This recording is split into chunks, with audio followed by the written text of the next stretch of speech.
I'm Jim with Secure Security, and today we're talking with Paige Hanson over at Secure Labs about a scam going on right now with the U.S. Postal Service. If you find this interesting, make sure you like, share, subscribe, and of course, leave a comment. Thanks. I know, but it's the 80-20 rule. 80% of the time, I promise, I'm eating very, very well. But you just caught me on a morning where I just, thought peanut butter balls was the the answer. Of course. Yeah, no, that's.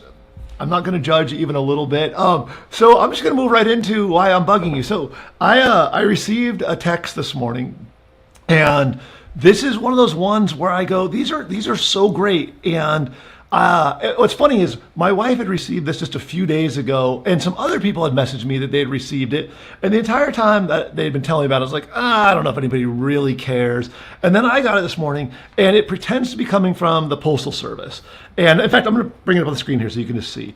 And it's got a little message telling me, hey, there's a package that was being sent to you, and they couldn't deliver it, so it's at their warehouse right now. Click for details.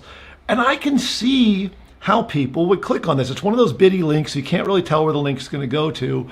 And if you had something, like I get packages delivered all the time. If you had a package being delivered, you might think, oh man, like I could see why a person would click on this. So if you do, which I then went, okay, well now I got to know what's it doing. So I went and pulled up a system, clicked on it so I could open it up to see, okay, is it going to a malicious site that's going to put malware on my computer or whatever? And again, I'll bring it up on the screen here so you can see what I saw, but it's not pushing out malware. This particular one is designed to basically steal information. So as you can see here, first thing it wanted to know my name and address, which if you're looking at the page, it looks pretty real. I mean, it's decent.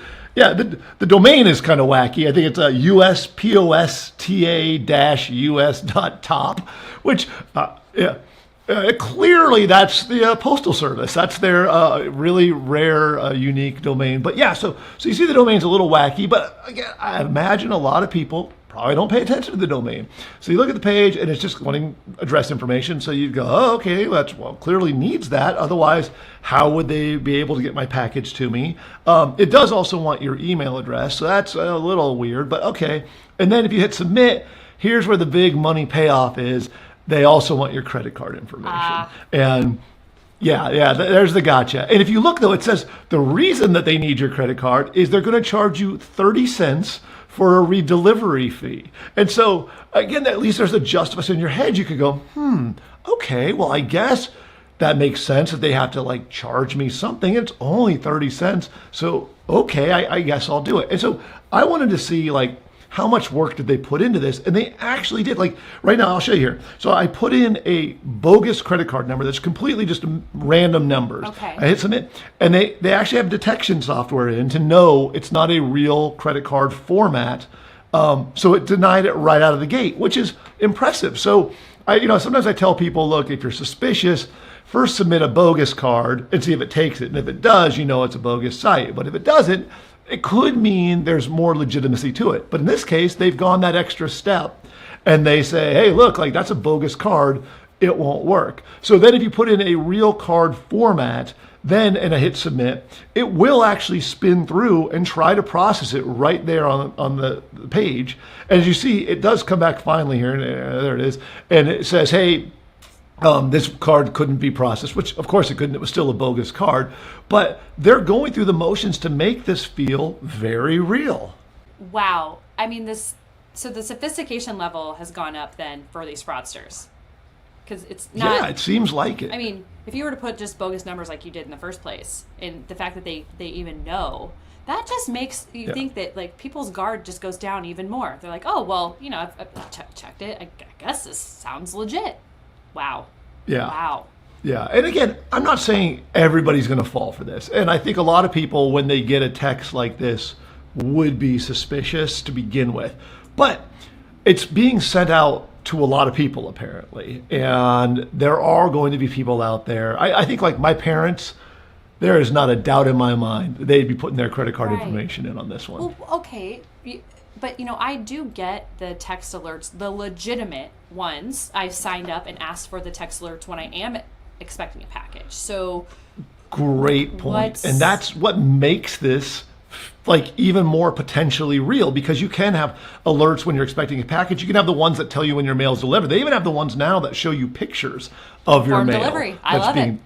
Yes. Yeah.